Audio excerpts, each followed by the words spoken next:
Ireland's Foreign Minister, Simon Coveney, has broken ranks to hit out at the EU's move to override part of the Northern Ireland Protocol.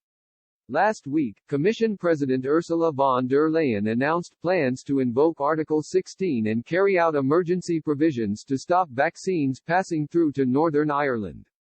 In an embarrassing moment for Brussels, Ms. von der Leyen was forced to revoke the threat amid outrage from officials in Ireland and Britain.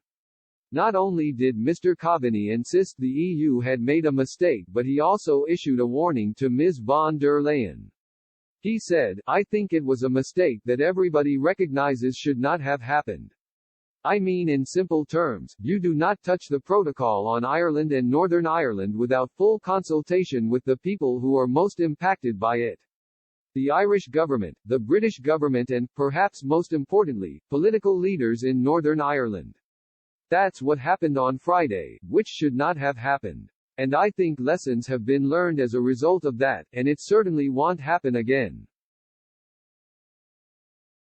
Although he added that he supports Ms. von der Leyen, Mr. Coveney insisted the EU Commission had made a serious mistake by not consulting the Irish government. Despite revoking the threat to invoke Article 16, Brussels introduced a scheme which will require companies exporting from the EU to seek authorization from the Commission. Vaccine supplies will also need to have an exit declaration to track what is exported out of the bloc in detail. After AstraZeneca revealed it would not be able to fulfill its delivery of the drug, a bitter row broke out between the company and the EU. Due to supply chain problems at its Dutch and Belgian plants, some concluded the EU will have 60% of its supplies cut by the end of March. In order to remedy the problem, the company has now agreed to supply an additional 9 million doses of the drug in the first quarter. Originally, the EU signed a deal in August for 300 million doses of the drug.